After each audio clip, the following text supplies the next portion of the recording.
E aí pessoal, tudo bem? Eu sou o professor Júlio César e seja bem-vindo ao canal Estudando Matemática. Nesse vídeo nós vamos responder a seguinte pergunta: como determinar a fração geratriz de uma dízima periódica? E para responder a esta pergunta nós vamos analisar dois exemplos, e nós vamos determinar a fração geratriz de cada uma dessas duas dízimas periódicas. Mas antes de respondermos a esta pergunta, inscreva-se no canal e deixe o seu like nesse vídeo, assim ele pode alcançar mais pessoas que terão possibilidade de conhecer também este conteúdo. Então vamos agora responder a esta pergunta. Nós precisamos determinar a fração geratriz de duas dízimas periódicas, e nós vamos começar com o seguinte exemplo, 0,3. E esse traço que nós temos aqui acima do número 3 na horizontal significa que o número 3 se repete aqui infinitamente.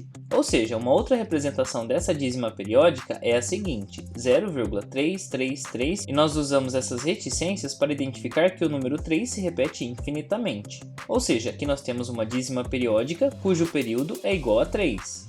Lembrando que o período é o algarismo ou o grupo de algarismos que vão se repetir infinitamente.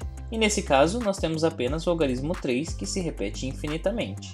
E para escrever essa dízima periódica na forma de uma fração geratriz, nós vamos supor que essa fração geratriz é dada pela letra x. Isso significa que x é igual a 0,333 e nós temos aqui infinitos números 3 que se repetem. E lembrando que esse x então representa a fração geratriz. E para escrevermos uma dízima periódica na forma de fração geratriz, nosso primeiro objetivo é eliminar essas casas que aparecem infinitamente aqui. E uma estratégia que nós podemos utilizar é multiplicar essa equação pelo número 10. Assim nós teremos 10x aqui no membro esquerdo e 10 vezes 0,333 aqui no membro direito.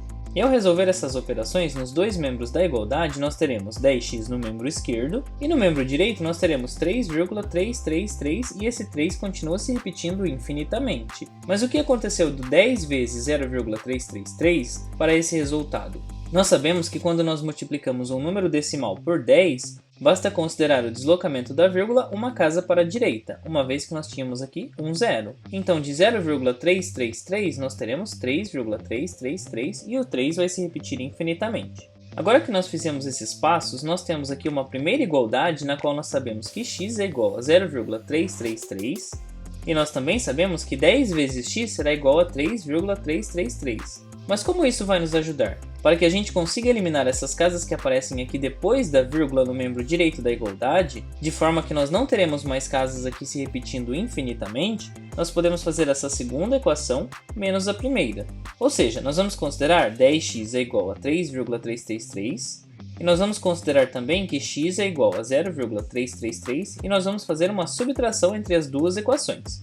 Nós vamos fazer 10x menos x e 3,333 menos 0,333. Mas o que vai acontecer? Ao subtrair x de 10x, nós teremos 10x menos x, que é igual a 9x. E 3,333 menos 0,333 terá como resultado apenas o número 3. Uma vez que se nós fôssemos subtraindo, nós teríamos 3 menos 3, 3 menos 3, 3 menos 3, e todos os resultados que nós teríamos aqui depois da vírgula, à direita da vírgula, seriam iguais a zero.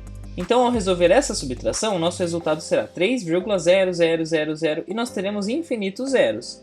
Portanto, esse resultado é a mesma coisa que o número 3. E assim nós chegamos na seguinte igualdade, que 9 vezes x é igual a 3. E para determinar qual será a fração geratriz, basta considerar a operação inversa dessa que está sendo realizada entre o 9 e o x, que nesse caso é uma multiplicação. E a sua operação inversa é uma divisão. Portanto, nós sabemos que x será igual a 3 dividido por 9. Ou seja, nós temos a fração 3 nonos. Mas essa fração pode ser simplificada quando nós dividimos tanto o numerador quanto o denominador pelo mesmo número. E nesse caso, nós podemos dividir tanto o numerador 3 quanto o denominador 9 pelo número 3.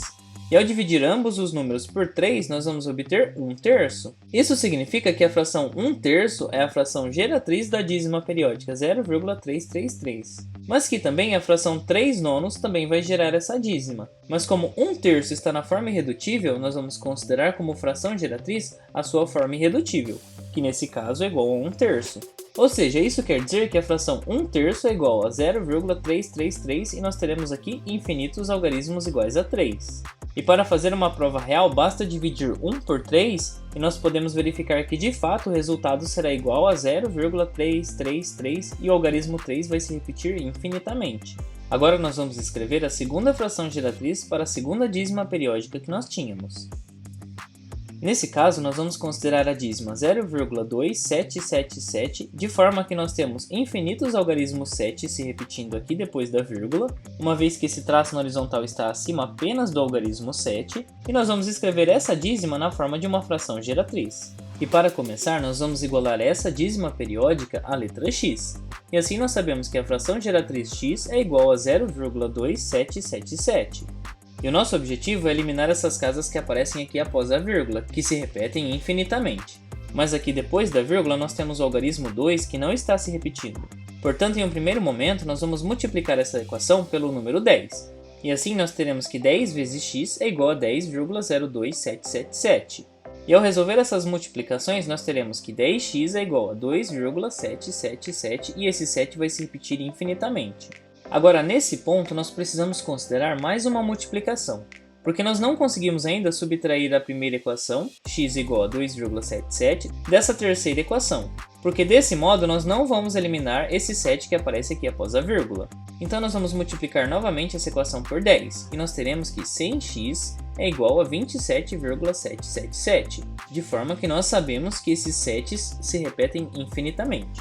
Agora, nesse ponto, nós vamos considerar esta equação, na qual nós temos que 100x é igual a 27,777, e nós vamos considerar também essa igualdade, na qual nós temos que 10x é igual a 2,777. E com relação a essa equação, nós vamos fazer uma subtração, na qual nós teremos 100x que é igual a 27,7 menos 10x que é igual a 2,7. E agora nós podemos fazer essa subtração e nós vamos conseguir eliminar essas casas que aparecem aqui após a vírgula. E nós teremos o seguinte, 100x menos 10x que é igual a 90x e 27,777 menos 2,777 que será igual a 25, uma vez que 27 menos 2 é igual a 25, e esses algarismos que aparecem aqui após a vírgula vão se cancelar, uma vez que 7 menos 7 é igual a 0, 7 menos 7 é igual a 0, 7 menos 7 também é igual a 0, e isso vai se repetir infinitamente, e nós teremos 25,000 infinitos zeros. Portanto, nós teremos o número 25.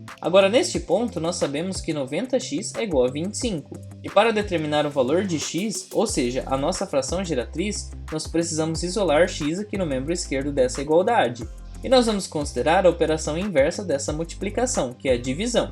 E se o 90 está aqui como um fator dessa multiplicação, no outro membro da igualdade nós teremos que x é igual a 25 dividido por 90, uma vez que a divisão é a operação inversa da multiplicação. E assim nós chegamos em uma fração. No entanto, essa fração ainda não está na sua forma irredutível, porque tanto o numerador quanto o denominador podem ser simplificados. Ou seja, ambos podem ser divididos por um mesmo número, que nesse caso é o número 5.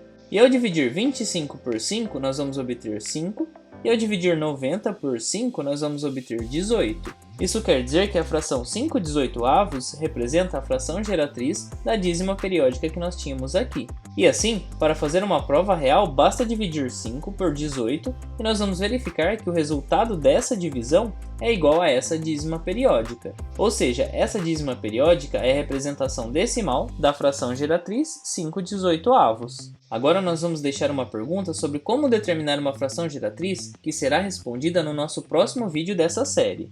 Então vamos para a pergunta. A pergunta que nós vamos responder no nosso próximo vídeo dessa série é a seguinte: como determinar a fração geratriz da dízima periódica abaixo? E aqui nós temos a seguinte dízima periódica, 0,012. E esse algarismo 2 representa o período da dízima periódica. Isso significa que esse algarismo 2 vai se repetir infinitamente. Mas como nós podemos escrever essa dízima periódica na forma de uma fração? Para isso, nós podemos utilizar essas estratégias que foram apresentadas nesse vídeo. Se você já sabe como determinar essa fração geratriz, escreva para mim nos comentários. Escreva para mim também caso você tenha alguma dúvida com relação ao conteúdo apresentado nesse vídeo. E não se esqueça de se inscrever no canal, assim você fica por dentro de todas as novidades postadas aqui diariamente. Confira também as playlists que eu vou deixar listadas no final do vídeo. Muito obrigado pela sua atenção e até os próximos vídeos.